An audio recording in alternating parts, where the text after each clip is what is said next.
Howdy, folks. Now, we know life can sometimes feel super repetitive.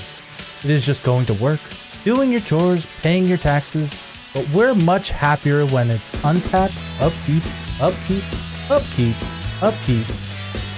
Welcome to Headgames.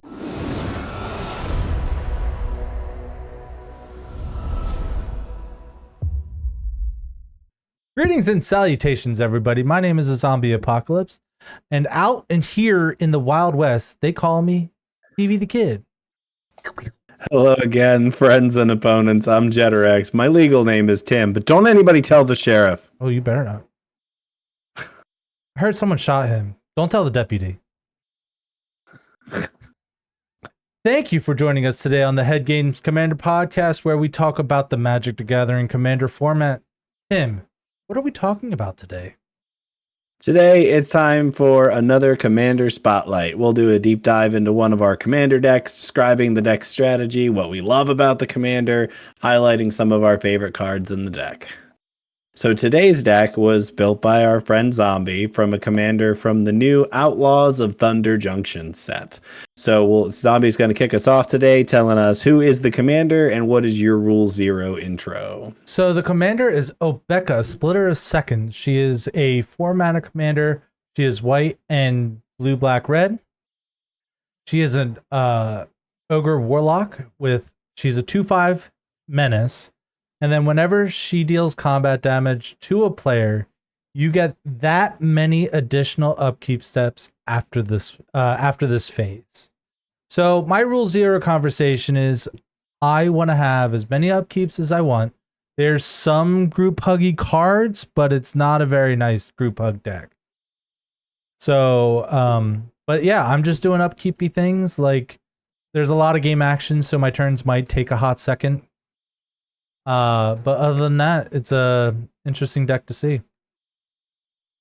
And I would say it's pretty powerful. We're going to talk about the Card Realms rating, which I don't think is true at all, but I think I put it at like a high 7. But we'll talk more about that later. So the next part we're going to talk about is we're going to talk about the strengths and weaknesses of the deck. And Tim, you've only seen it a couple of times, but what do you think some of the strengths and weaknesses are? So I think that this kind of commander that changes the way that a turn sequence occurs has the capacity to be truly broken, because it actually, it takes a whole bunch of cards from all over the multiverse from Magic's history that were just kind of mediocre, that basically say do this once a turn before they started printing that on a card. And it takes that and it breaks them. And it says, instead of doing them once a turn, you're going to do them a whole bunch of times this turn. So I think that the ceiling for what this deck is capable of is incredibly high. And that's definitely a strength for it, is that it will also play cards that people might not be familiar with, because without abusing the number of upkeeps, those cards feel bad. So there's a couple of really good examples of that we'll talk about later. So I think that it's sneaky in that it plays some cards that might not look completely crazy, but when the commander adds additional upkeeps, you really see very quickly how they're going to get out of hand. So great strength there in being kind of covert in where the threat is really going to come from. So I think that the weaknesses, as I see it, is that this actually has become a very popular commander very quickly. Lots of other content creators have done content with this commander. Mm-hmm. And we have, a lot of people in the community have seen just what this commander is capable of. So I think that the threat level for this commander is fairly high. People see it and they go, "That's a dangerous commander right there," which I think is effectively kill it with fire. It puts a target on you, which is not necessarily great. And to that end, if people can deal with your commander, if they can keep your commander off the board, and you and I talk about this as a weakness a lot because we build the kind of commander decks that are actually centered around the commander. So when you don't get the commander, they don't function quite as well. I think this one maybe has that difficulty as well. Yeah, What do you? I would say it functions okay without the commander. But the commander definitely just tips it over the edge. I would say some of the strengths are if I don't get like interacted with, I'm taking control of the game, like hands down. Um, there's just so much value to be have when at minimum having 3 upkeeps a turn. So things that happen once are now happening 3 times. That's like a triple triple panharmonicon for like certain things. So like it's not as easily as broken as like a panharmonicon, but like it's pretty solid. But yeah, one of the weaknesses are if I don't have my commander, the deck doesn't run as well. But I've found that like I do have enough like kind of like it's not a huge reanimation package, but I have cards that will bring creatures back from my graveyard and put them into play and things like that. So like as long as like you're gonna see Obeka again because like this deck can also generate a nasty amount of mana by accident, and we'll go into some of those cards later. So yeah, those are the strengths and weaknesses for playing it as much as I have. So the next thing we're going to do is we're going to go into the stats of the deck. We're going to go over the generic stats plus what Card Realms says what the deck is, and we'll talk about a few cards from each section. So Tim, what are the stats today? You mentioned before Card Realms put this at a what? 5. This put it at a 5. Very interesting. Are there not a lot of tutors in the deck? There is. I think they said there's 2. So the card realms definitely they favor tutors. They really, really do. And so like and I think the reasoning behind that is that tutors create a consistency in your deck where you're more likely to get those incredibly powerful cards. So the idea being that if you're not playing those, the variance is still holding you back. So in terms of the basic stats, which are card draw, ramp, single targeted removal, and board wipes, this deck has 19 card draw spells or spells that draw cards, 14 ramp spells, 5-ish single targeted removal, questionable, and 4.5 board wipes. I love a half board wipe. That really what a great skateboard move that is. So I will say the half board wipe is one of the cards we're talking about later because it doesn't get rid of the whole board, but it gets rid of a lot.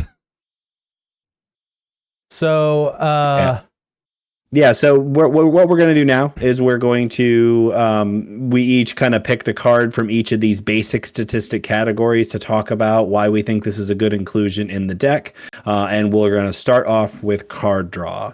So my first card draw my card draw pick was Twilight Prophet. It is a 4-mana 2/4 vampire cleric. It's a flyer and it has Ascend. So Ascend is if you control 10 or more permanents, you get the city's blessing for the rest of the game. It says at the beginning of your upkeep, you'll hear that a lot today. If you have the city's blessing, reveal the top card of your library and put that into your hand. Each opponent loses X life, and you gain X life, where X is that card's mana value. This card just does everything I wanted to do. It puts cards in my hand, it hurts you, and this deck hurts itself a lot, so I'm also gaining that precious life total back. And when you're doing this 3 times a turn, minimally, seems pretty solid to me. There were a lot of good choices, I think, in the card draw category, because there's a lot of cards that incidentally draw cards, but a lot of cards that are designed to do it. And this one, as you said, has the fringe benefit of not just drawing you cards, but also doing damage when you do it. And that is remarkable in this deck, because really there's a couple that are like either or, but this one does both. You do have to get to the city's blessing to do it. So that's so hard. Oh, it is. I think actually under certain circuit, like later in the game, you're Yeah. gonna get it. Yes, but like I played this. I played with this card a lot, and I've been in a lot of scenarios where it's in your hand and you're not casting it because you Mm, don't want somebody to remove it before it does anything. So by the time it gets to the board, you're usually not being able to get a trigger from it, which is why it's so amazing in this deck yeah. because Obeka gets around that clause. Oftentimes, cards with an upkeep trigger are less good because they don't impact the board immediately. You can play this card before attack with Obeka, and get a couple of triggers off of it. The turn you Immediately. cast it Yeah. makes it loads better. So this card, I think it's a pet card of mine, but I've always thought it was kind of medium, and it's incredibly good here. Yeah. It's sick nasty. So what's the card for you picked for card draw? So I picked this one because it's in my signature spell book. I thought, I'm definitely in the camp of this is a good card. I know there are people who disagree. So Phyrexian Arena, most people know it and love it. It's a 3 mana enchantment, 1 and 2 black. At the beginning of your upkeep, you draw a card and lose a life. So the reason I think it's uniquely good in this one, and we'll talk about this again with other cards, is that you can get this down before you get your commander down. Right. So any of the cards in this deck that have that quality are that much better because you are much more likely to then get the extra things because you're not casting it after the commander comes into play. It's already there. If you get your commander out and have some way to give the commander haste, you're going to get these immediately. And this one is the basic. You're just drawing extra cards. Is exactly where you want to be at that point in the game. So I do want to add a card to this, like the same exact one, because this card also helps me get through to people as well. And that's Call of the Ring. It says at the beginning of your upkeep, the ring tempts you. Whenever you choose a creature as your ring bearer, you may pay 2 life and you draw a card. So the first part of the ring is Skulk, essentially. So creatures with power greater than her can't block her. So it's just another easy way of getting her in. Yeah, it costs a little bit more mana for life, but I'm also drawing more cards because I'm attacking with her as well. So I mean, it's basically the same thing. It's a little less to cast Call, but I also take more damage. But I just wanted to throw that in next to that card too because they are doing the very same when thing. you when you add Skulk to Menace, it really, really usually makes it so you're going to be able to get through. Mhm. So I Yeah. agree that one has the added benefit of having evasion as well. So the next category is ramp. So the card that I picked um, can be ramp, but it could also just do nothing too. It is Tempting Contract. It says at the beginning of your upkeep, each opponent may create a treasure token. For each opponent who does, I create a treasure token. So this is one of those group huggy cards, but when when I had a game where I've had 3 tempting contracts and everyone said yes to every single one of them. So for every 3 treasures they were making, I was making 9. Don't do this, people. Just say no. Because then I would be paying 4 mana to do nothing. But everyone wants to get accelerated. So if everyone gets accelerated, I get super accelerated. So this card can do nothing. It should do nothing, but it's great when people let it do things. Man, the design on this card is so dang good. Mm-hmm. And really, it's like when, when the first opponent says yes to it, like, and the second and third one really ought to say no. Mm-hmm. But if it's just you and one other person, because that just feels bad if you're player 3 or 4 at that point. If player 1 says yes, you're just out at that point. It's like I guess we're all doing it now, but then you're getting 3 out of it, so you're getting the extra benefit. It is a very well designed card for this format. It is the like flavor of this card is perfect. I love this card a lot. I've made so much mana with Tempting Contract.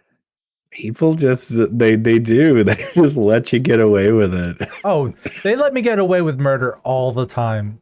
My They door really deck do. is the prime example I try of to that. tell them not to. People just don't listen to me. Yeah. So what card did you pick out for us today?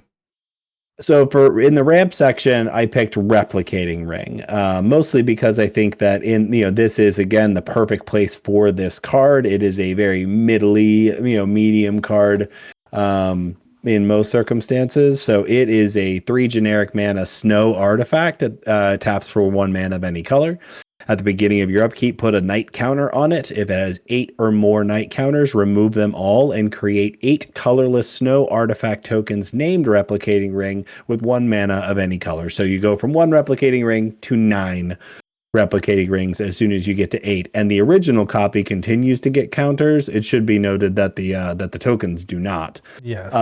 But that the original does continue to get them. So you can ostensibly get to a game where the original goes off more than once, but ramping by 8 additional mana rocks on any given turn is remarkable, and this deck can pull it off pretty consistently. So I find that I end up getting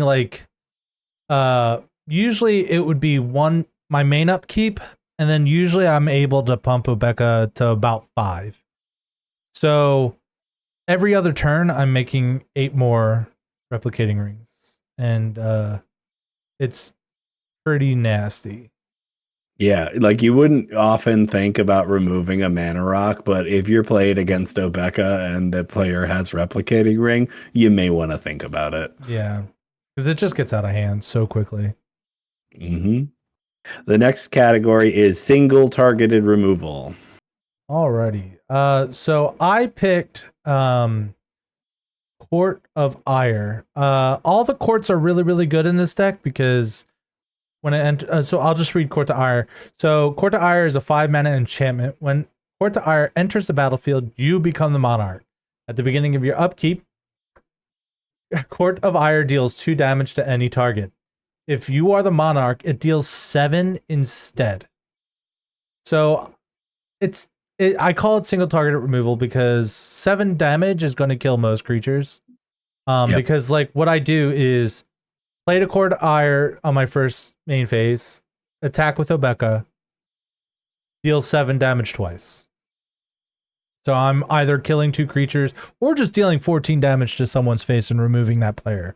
So when I say single target removal, I meant single player removal.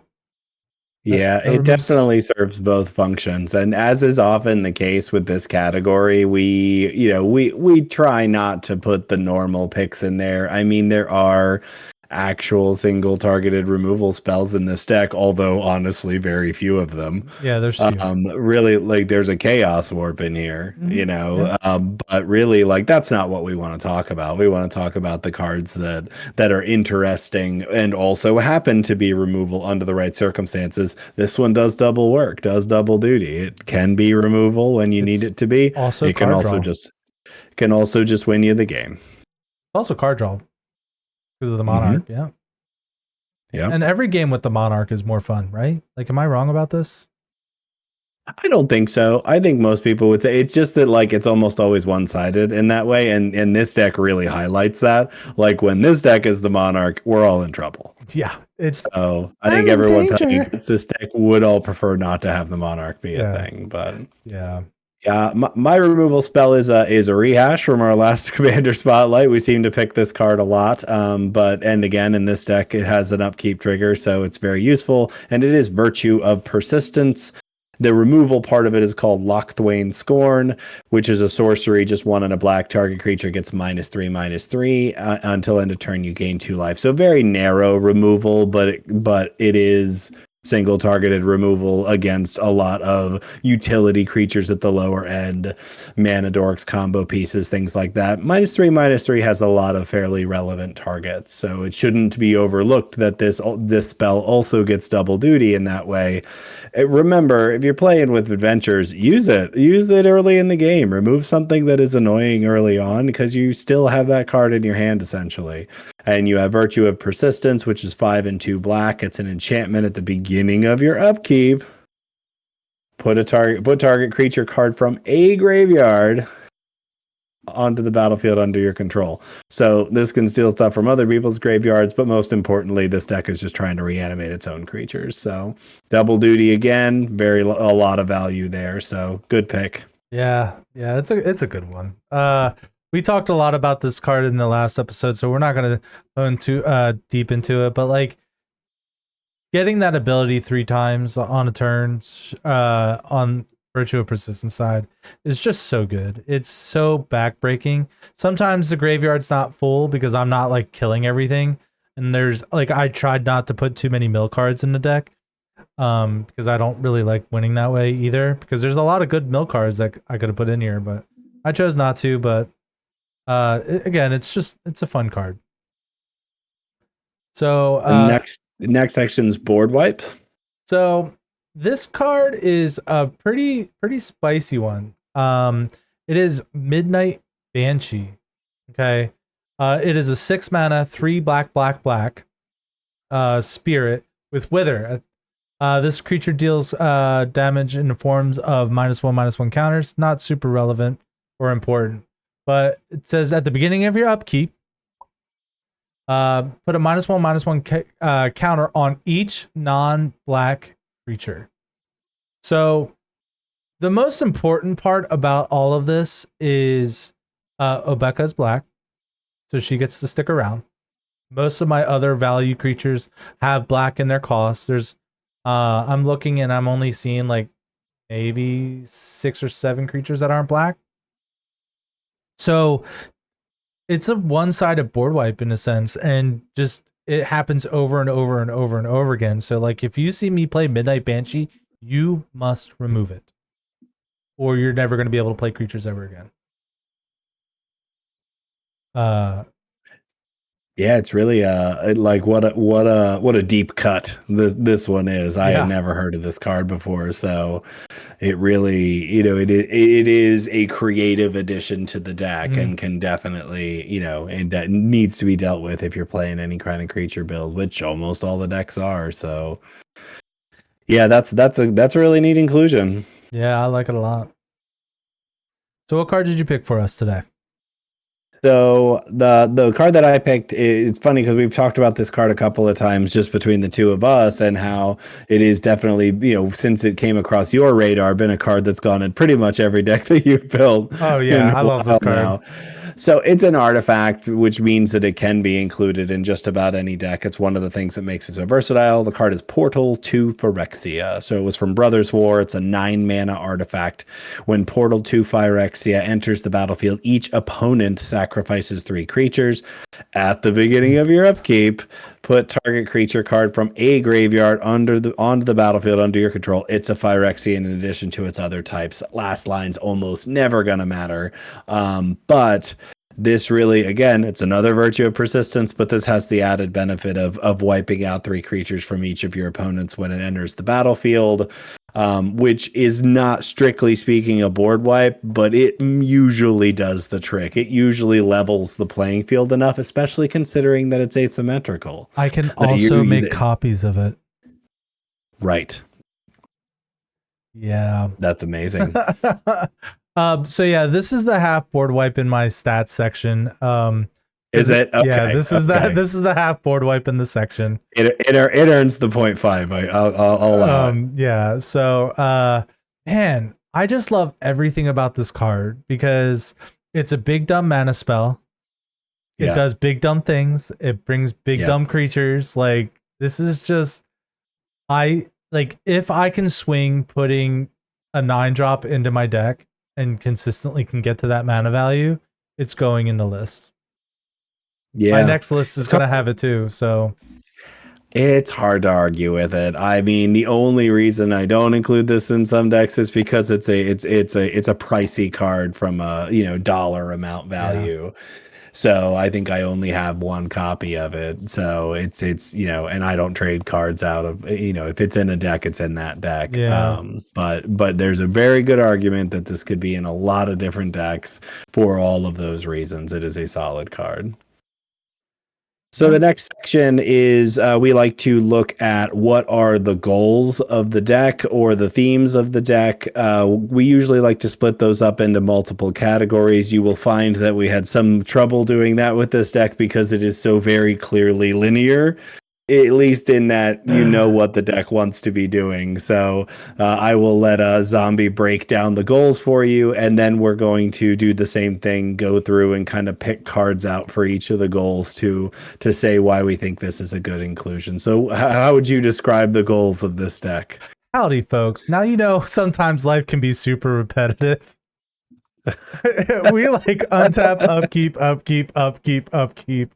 Welcome to Headgames. Anyway, I figured it was a fitting joke here. So, so the obviously the first goal of the deck is to get even more upkeep set. So like cards that my like that not necessarily my commander. I just want as many upkeeps as I can humanly get. The second goal is upkeep value. Like cards that will give me good value during my upkeep and many upkeeps. And turns out goal 3 is just even more of the same. Because like when you have as many upkeeps as I do, you just want to have as many. Like I think I counted the number of cards that say upkeep in this deck. I think it's 45. So almost half the deck says the word upkeep. And then the last goal is to use my upkeep to win the game. So, Tim, what was the first even more upkeep cards that you picked?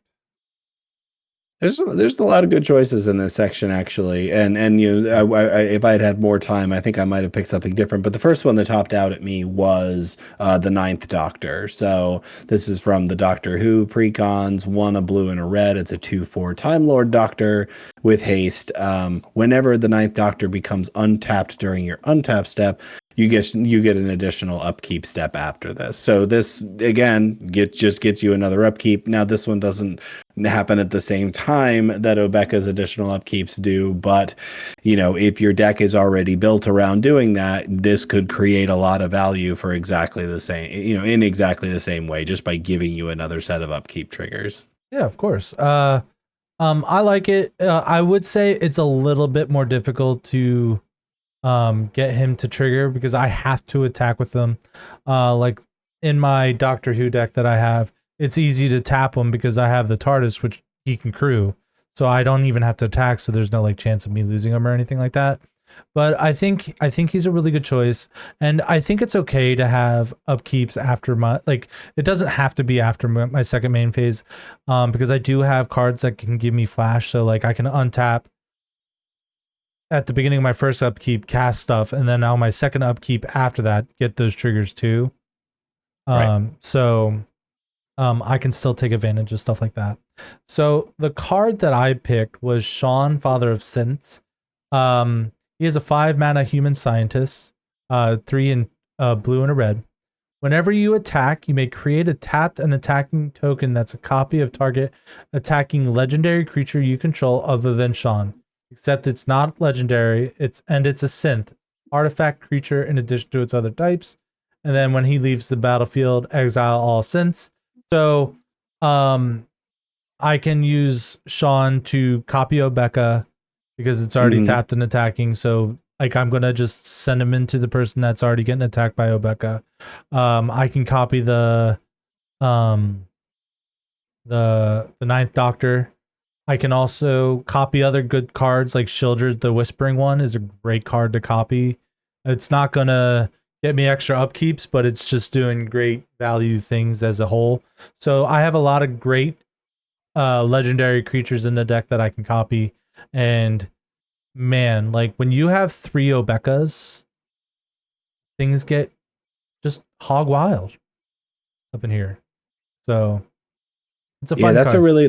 It's a really creative choice too. Like having things that create more copies of Obeka is a great way to add additional, upkeeps. It makes a lot of sense. And the fact that I don't have to copy her either. Like okay, I have 4 Obekas, that's enough. I can copy other legendary creatures now. Or like if I need to start removing people's boards more frequently, I just choose Shieldred or something and make everyone sacrifice 2 creatures or 3 creatures on their upkeeps, and then like I get any creature from my graveyard that ever has been there ever back. So it gets a little crazy and wild, but so we're gonna go into the next section, upkeep value. So what are some what's the first card you picked for an upkeep value card? I think that this one is like an auto include for this deck. I like every list I've seen has this card in it, and there's with very good reason, and it's Bone Horde Dracosaur. So this is a 5 mana dinosaur dragon, 3 and 2 red for a 5/5 flying first strike. At the beginning of your upkeep, exile the top 2 cards of your library. You may play them this turn. If you exiled a land card this way, create a 3/1 red dinosaur creature token. If you exiled a non-land card this way, create a treasure token. So you are impulse drawing 2 cards, getting a treasure. If you hit certain cards, getting an extra creature if you hit other certain cards. Multiple copies of this. Impulse draw has some downside. We all know that that's true.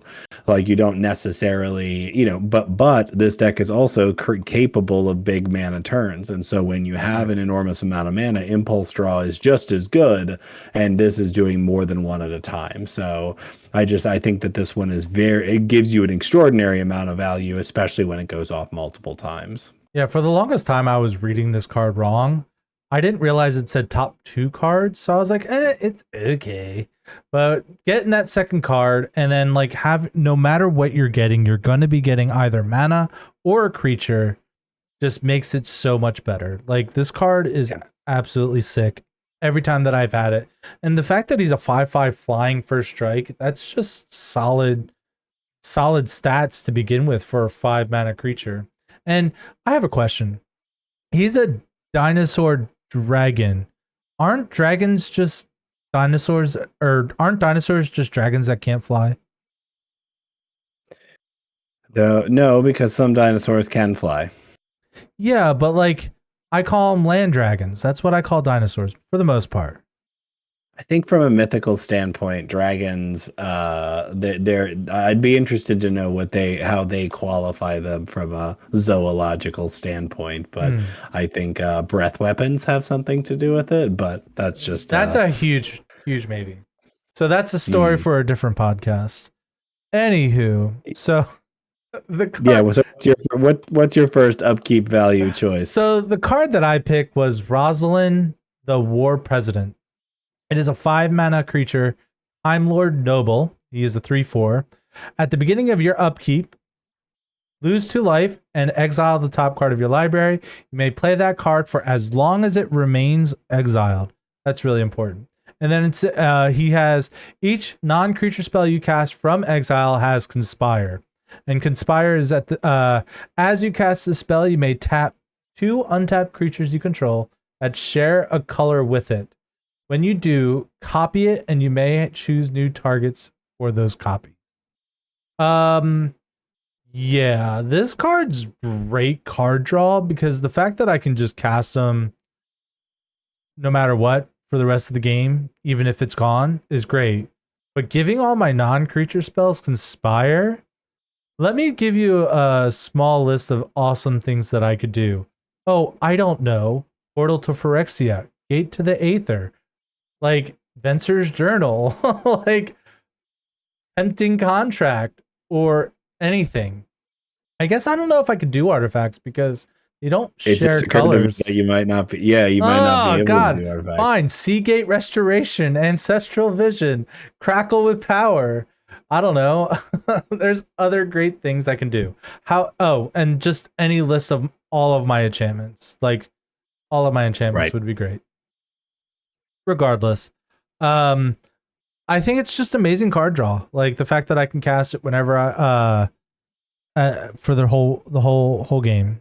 So card's great. Yeah, I mean it really effectively removes the downside of impulse draws. Absolutely. And instead makes it so that you're drawing a card, but you also don't have to keep it in your hand, which means you can't be forced to discard it. And it doesn't go towards your hand limit. So it feels like all upside at that point. It really does. So Tim, we're gonna go into the next section, which is even more upkeep value. Who would have saw that one coming? What do you say? Even Okay. more. Yeah. All right. So the next choice in the even more upkeep value section is Protection Racket. This is an enchantment for 2 and a black. At the beginning of your upkeep, repeat the following process for each opponent in turn order. Reveal the top card of your library. That player may pay life equal to the card's mana value. If they do, exile it.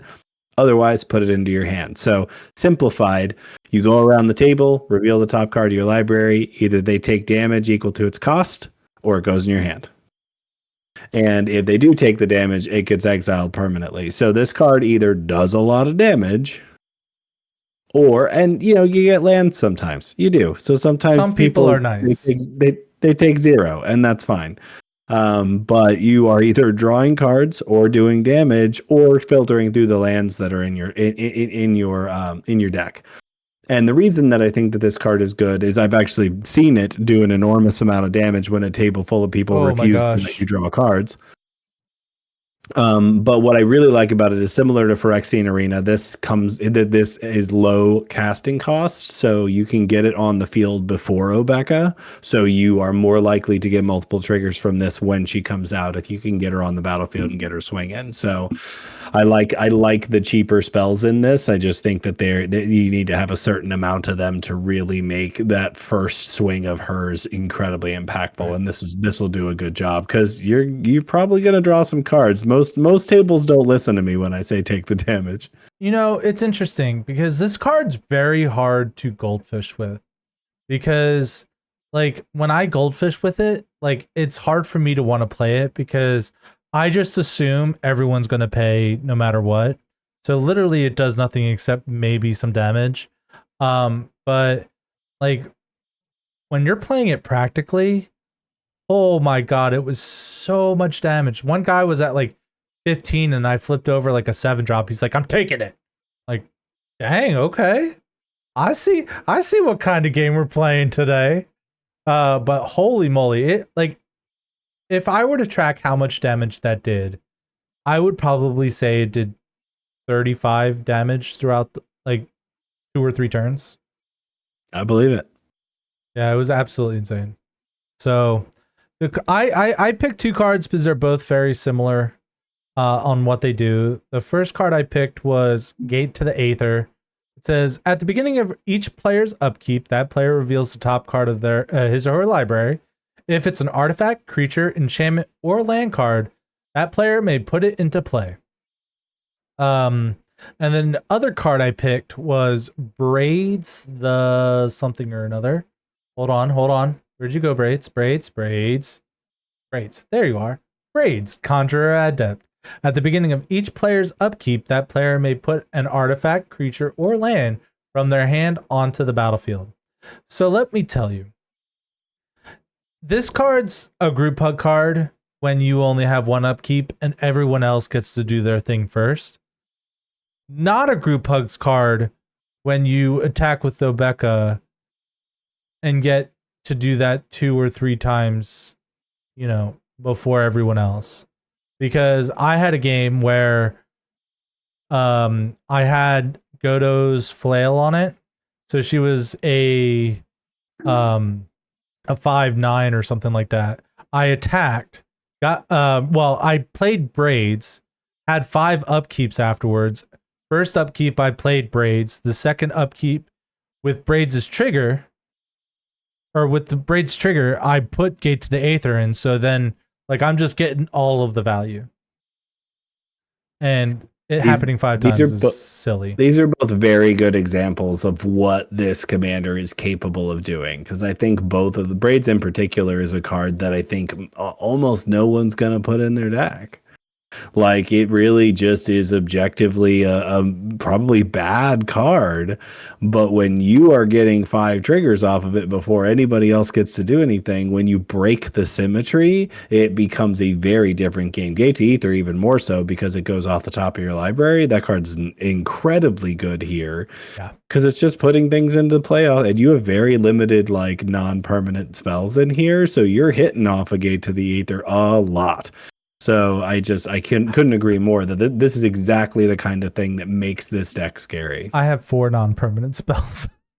Yes.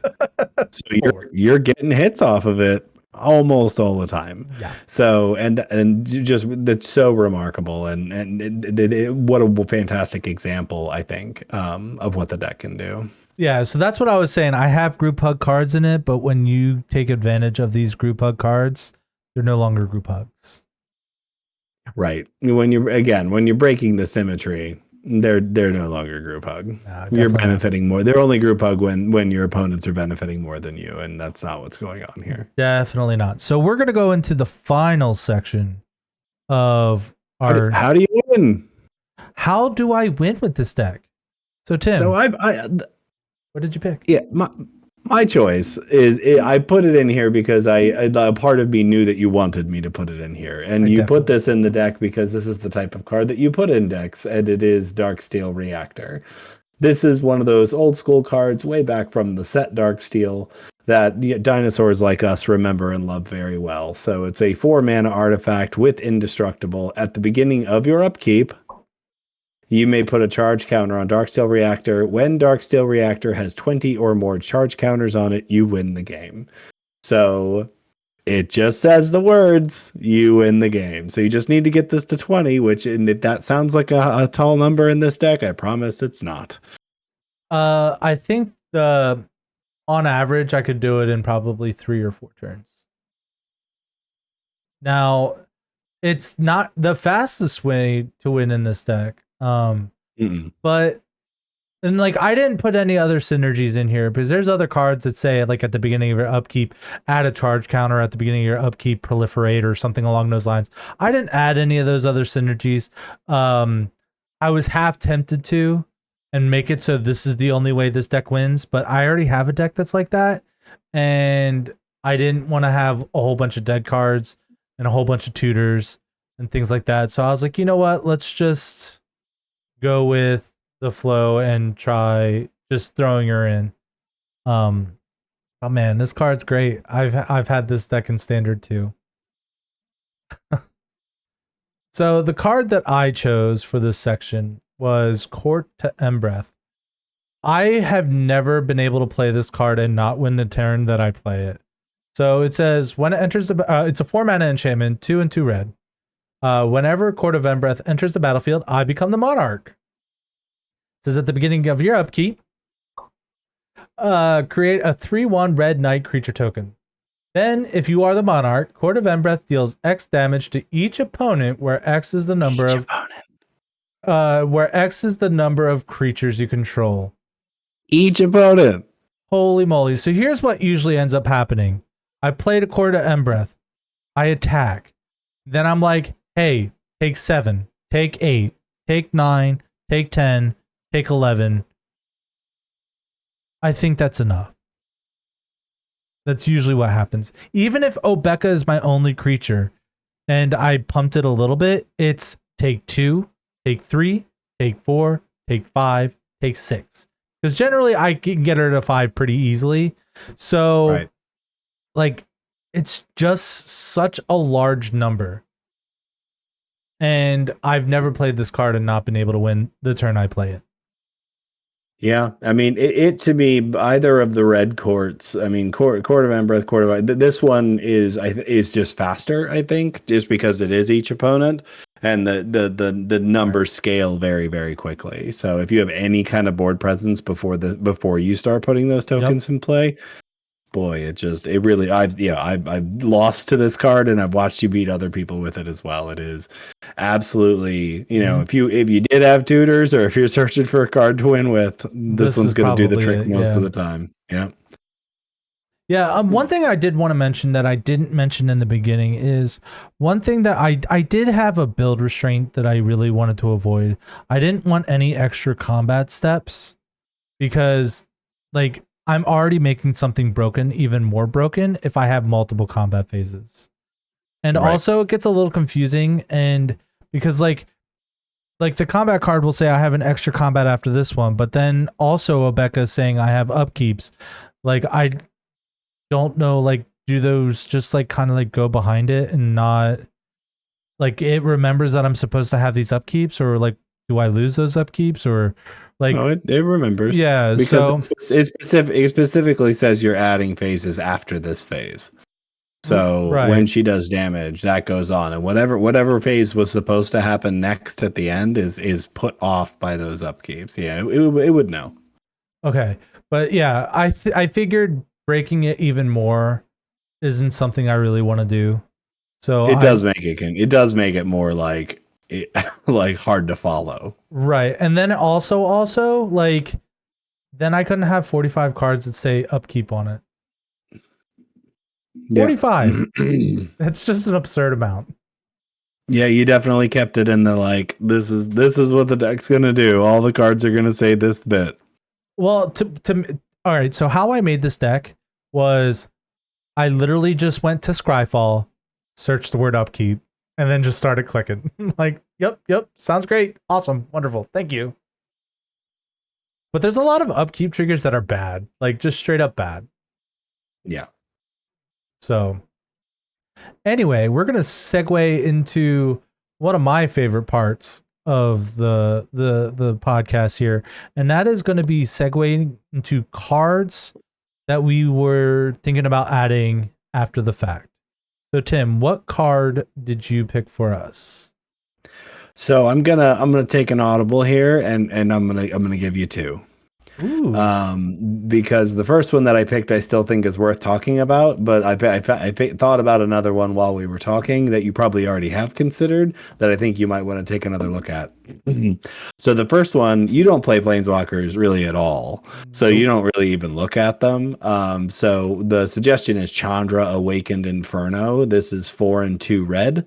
It cannot be countered. Starts with 6 loyalty. First ability is +2. Each opponent gets an emblem with at the beginning of your upkeep. This emblem deals 1 damage to you.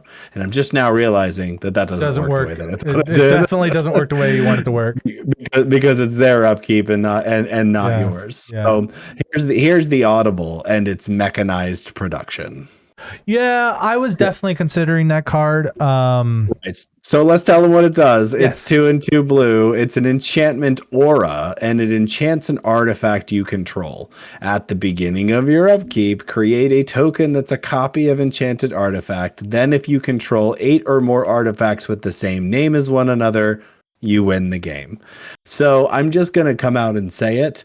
This is better than Darksteel Reactor. Oh, 100%. And I was thinking about considering it or putting it in because all I have to do is have 1 treasure. Yeah. Attack, and then I win. Like it's as simple as that. Or I could just, I don't know, use the card Replicating Ring, and I don't even need.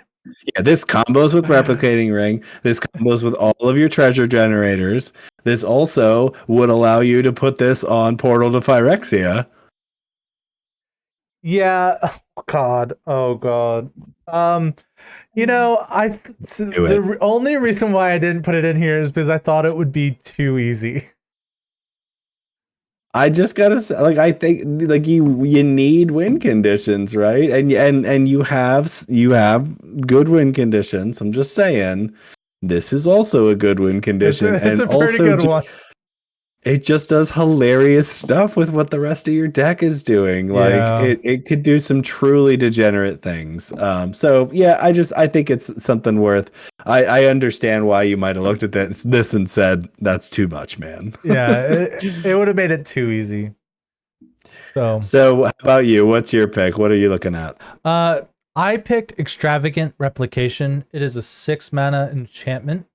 It's 4 and 2 blue, 4 and 2 blue. It says at the beginning of your upkeep, create a token that's a copy of another target non-land permanent you control.